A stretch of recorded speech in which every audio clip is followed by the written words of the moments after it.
The first thing I noticed wasn't her voice, it was the silence after it. The shower had stopped. Steam lingered on the mirror, fogging my reflection into something soft, almost human. Behind the door, I could hear the faint rustle of fabric, the sound of a zipper sliding open. My bag. She thought I couldn't hear through the water. She thought she was careful. I stood there, dripping, letting the towel hang loose around my waist.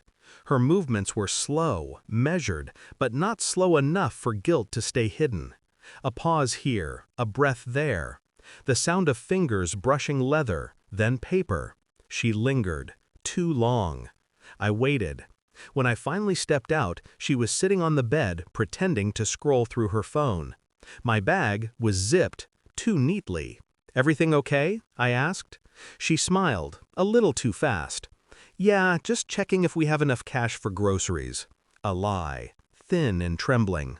I nodded, drying my hands.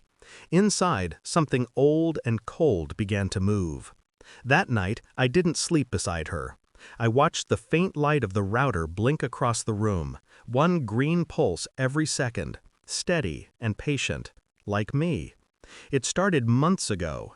Tiny things, missing receipts, late-night work calls, perfume that didn't belong to her skin. I told myself I was paranoid. I tell myself that a lot. Occupational hazard. When you live in code and firewalls, you start seeing breaches everywhere, even in people, especially in people. But when your wife starts clearing browser history after every use, that's not paranoia, that's pattern recognition. So I ran a simple test, a bait card, one I created myself, non-existent account, limited digital trace, programmed to notify me the moment it's used. It sat in my wallet for weeks, a quiet little ghost, waiting. When she rummaged through my bag that morning, I knew she'd seen it. When she smiled at dinner that night, I knew she'd taken the bait. The next morning, I received an alert at 3:17 a.m. First charge, the Dorchester, London. Then another, and another. By noon, the charges totaled $48,700. Hotels, spa, 2 first-class tickets, and a note on one of the bookings, Mr. and Mrs. Allen. Her maiden name. I stared at the screen for a long time. Not out of shock. Shock requires surprise. This felt more like confirmation. The silence between suspicion and certainty. I didn't cancel the card. I let it run. Each transaction was a breadcrumb, a confession written in numbers. Every new location told me where they were, what they did, what they thought they got away with. For a week, I monitored it all. Her messages were full of laughter. "Business trip going well," she said. "You should see the view." I had seen it. Through surveillance feeds, through the metadata she didn't think to hide. Her lover was exactly what I expected. One of those men who looked expensive but hollow. The kind that believed love could be bought with plane tickets and champagne. I documented everything. Dates, locations, receipts. A digital dossier so clean it could put her in a courtroom without a word from me. But this wasn't about the law. This was about the truth, and watching her walk straight into it. When she returned, a week later, the air around her smelled different. The kind of perfume hotels put on pillows.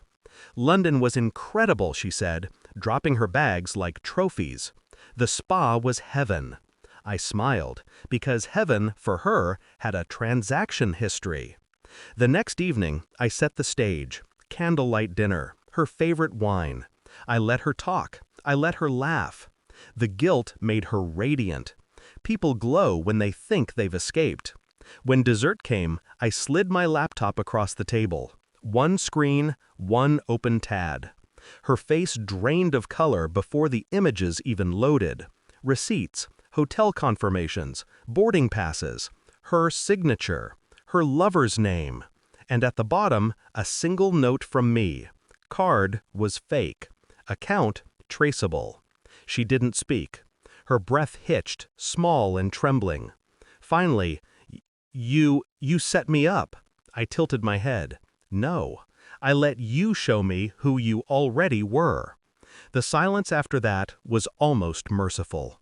Almost. She tried to reach for my hand. I let her fingers hang there, inches away. Then I shut the laptop. "Keep the spa memories," I said quietly. "They cost you everything." I didn't raise my voice. I didn't need to. By morning, her access to every shared account was gone. The house cameras, my house cameras, had recorded everything. Her departure, the tears, the panic. I left a single envelope on the counter. Inside, a printed summary of the charges, a copy of her messages, and one last statement: "You taught me what trust costs." I paid the full amount. By noon, she was gone. By evening, her lover had blocked her. He must have realized that she'd paid for the luxury with someone else's ghost card, the card that never really existed. The irony was delicious. Her entire London escape was funded by nothing. Every charge would soon vanish, every reservation canceled, every indulgence erased. Like her story. She called that night. I didn't answer. It's been a week. The house is quiet now. I've replaced the scent of her perfume with the clean hum of servers. My new firewall monitors everything, inside and out. People think betrayal hurts. It doesn't. It clarifies. She still messages sometimes. "Can we talk?" It was a mistake. I read them, then archive. She'll never know that the card she used wasn't linked to money. It was linked to data. Every purchase logged her device, her network, her face. Every lie mapped. I didn't need revenge. I just needed proof. Now I have it. And silence. Funny thing about silence, once you stop fearing it, you start hearing everything else. Final line. She thought she'd stolen $57,000. All she ever took was her own mask off.